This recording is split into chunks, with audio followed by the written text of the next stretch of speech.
नमस्कार। अनीताज़ नवाबी किचन में आपका स्वागत है। हैप्पी नवरात्रि। आप लोगों को नवरात्रि की बहुत बहुत शुभकामनाएं। और मैं आपको इस समय नवरात्रि के लिए रेसिपीज़ दे रही हूँ। तो आज एक रेसिपी और मैं लेके आई हूँ कि जब सारी चीज़ों से दिल ऊब जाए तो आप ये रेसिपी ट्राई कर सकते हैं। तो ये मैंने सवा के चावल लिए हैं, इनको मैंने भिगो दिया था। तो आप सारी चीज़ें 1 घंटे भिगो के ही लीजिए। तो ये मैंने सवा के चावल मिक्सर जार में डाल दिए हैं और अब मैंने थोड़ा साबूदाना इसमें डाला है। जितना चावल है उसका आधा साबूदाना डाल दीजिए। ये भी भीगा हुआ है तो मैंने इसमें डाल दिया है जार में। और अब इसमें थोड़ी सी चीज़ें और डालेंगे, जैसे मैंने अदरक, हरी मिर्ची ये भी डाली है इसमें इसी समय पीसते समय। और उसके बाद हम टेस्ट के अकॉर्डिंग इसमें नमक डाल देंगे। नमक बहुत ही हल्का होना चाहिए, ज़्यादा तेज़ नमक नहीं डालना है। ज़्यादा नमक हो जाता है तो इन सब चीज़ों में अच्छा नहीं लगता और व्रत में तो और भी बेकार लगता है। तो बहुत थोड़ा सा नमक डाला है इसमें। और अब हम इसको पीस लेंगे। तो ज़्यादा नहीं लगता है, 2-3 बार आप मिक्सर जार चलाएँगे तो ये पिस जाएगा बहुत आराम से, ज़्यादा दिक्कत नहीं होती है। अब हम एक पैन लेंगे। उस पैन में मैंने आधा टीस्पून घी डाला था, उसको गरम कर लिया और अब उसमें हमने पानी डाल दिया है। तो पानी हम ज़्यादा नहीं डालेंगे क्योंकि ये हमारा पाउडर तो है नहीं मिक्स, ये हमारा गीला पिसा हुआ है। तो पाउडर भी आप बना के रख सकते हैं। तो जैसे अगर आपने पाउडर बनाया है तो आप 1 कप अगर पानी पाउडर लेते हैं तो 1 कप पाउडर में से साबूदाना और सवा के चावल दोनों का रहेगा। तो 1 कप पाउडर लेंगे तो उसमें हमको 2 कप पानी डालना है। तो कम से कम 2 कप पानी लग जाता है। लेकिन जो गीला है इसमें आपको ज़्यादा नहीं लगेगा, बराबर ही पानी लगेगा। तो इसके बाद हमने देखिए जब पानी खौलने लगा तो उस खौलते हुए पानी में हमने ये अपना पेस्ट डाल दिया। तो जब हम पेस्ट इसमें डाल देंगे तो ये देखा होगा आपने, अक्सर ये थोड़ा सा जमने सा लगता है। तो इसको आपको अच्छे से घोट घोट के मिक्स करना है ताकि इसमें गांठें न रह जाएं। तो इसी तरह से आप बराबर इसको चलाते रहिए और मिलाते रहिए। तो इसी तरह से मिलाते रहेंगे तो ये आराम से जो है मिक्स हो जाएगा और ज़्यादा दिक्कत नहीं होगी। और अब हम इसमें जो है इसको थोड़ा सा जो है गैस को स्लो करेंगे और गैस को स्लो करके ही हम इसको मिक्स करेंगे। तो ये धीरे धीरे पकते पकते ये देखिए इतना थिक हो गया है और पानी लगभग सूख गया है। तो जब इसका पानी सूख जाएगा तो ये देखिए ऐसा हो जाएगा। लेकिन अभी ये पूरी तरह से तैयार नहीं हुआ है। अब ये थोड़ा सूखने के बाद में हम इसमें आलू कद्दूकस करके डाल देंगे। तो जब हम आलू कद्दूकस करके डालेंगे तो उसके बाद में जो है हम थोड़ा सा देखेंगे छू के कि ये ठंडा हुआ है कि नहीं। अगर ठंडा नहीं हुआ है तो आप थोड़ा सा करछी से ही इसको फिर से मिक्स करेंगे। तो जब करछी से हम मिक्स करेंगे तो ये ध्यान रखेंगे कि इसमें गांठें ना रहें, क्योंकि इसमें गांठें अगर पड़ जाएंगी तो वो बीच बीच में गांठें आएंगी तो बनाने में बहुत दिक्कत होगी। तो आप ये देखेंगे कि हमने किस तरह से इसको अच्छे से दबा दबा के हमने इसको जो है मिक्स किया है। इस तरह से आप दबा दबा के मिक्स करेंगे तो इसमें गांठें बिल्कुल नहीं रहेंगी। तो आप दबाते जाइए और मिक्स करते जाइए। उसके बाद हमने थोड़ा सा घी डाला है और घी डालने के बाद फिर से इसको अच्छी तरह से हम चारों तरफ से खुरच खुरच के इसमें मिक्स करेंगे और चलाते जाएंगे। और इसी तरह से सारा जो है बैटर हम इकट्ठा कर लेंगे। तो अभी मेरा बैटर इकट्ठा नहीं हुआ है, इसका मतलब कि अभी वो ठीक से पूरी तरह से तैयार नहीं हुआ है। तो इसी तरह से आप इसको पकाते जाएंगे। और ये गैस बहुत स्लो है इसलिए जो है नीचे लग नहीं रहा है।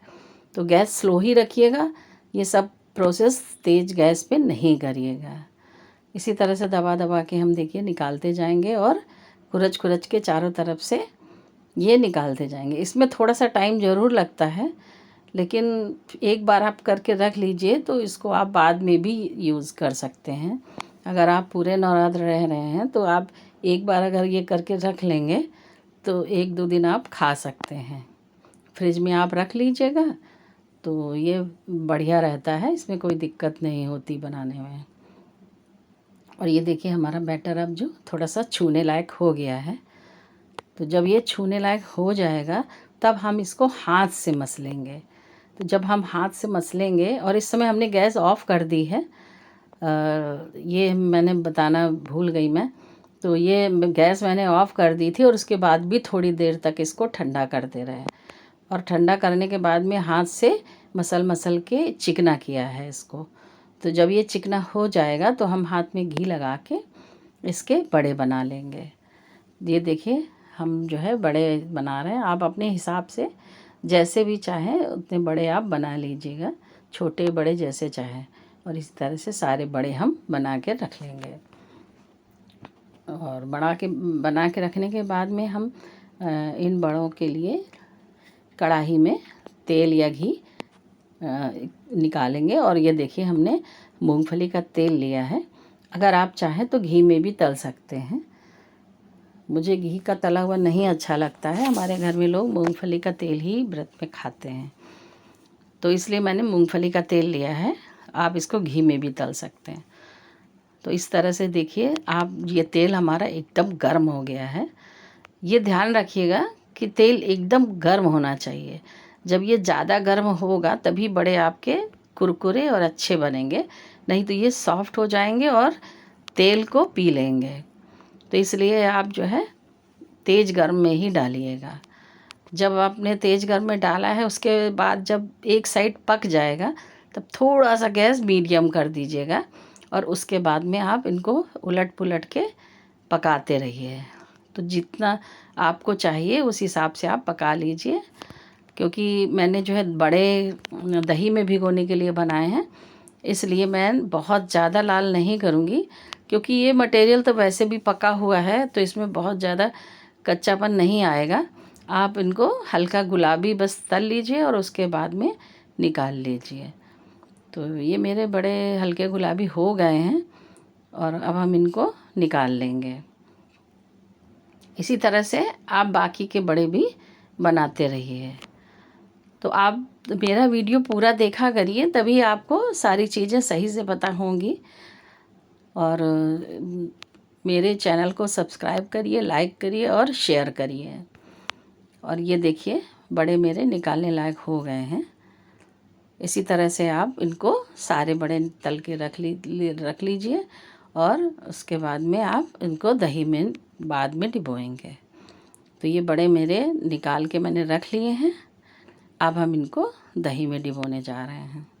तो दही में डिबोने के लिए अगर आप मीठा दही खाते हैं तो आप मीठे दही में डिबोइए, और अगर आपको नमकीन बड़े पसंद हैं तो आप नमक वाले भी बना सकते हैं।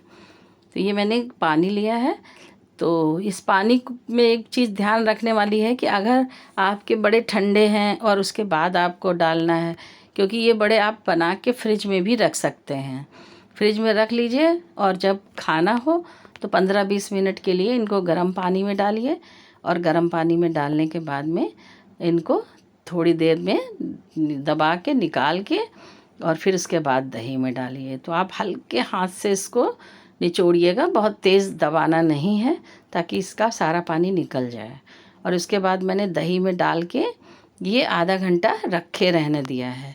इससे क्या होता है, बड़े सॉफ्ट भी हो जाते हैं और दही को अच्छे से पी लेते हैं। तो इसी तरह से मैंने जितनी ज़रूरत थी उतने ही बड़े इसमें डाले हैं, ज़्यादा नहीं डाले हैं। आप भी इसी तरह बना के फ्रिज में रख सकते हैं और जब चाहे तब एंजॉय करिए या मेहमान को खिलाइए।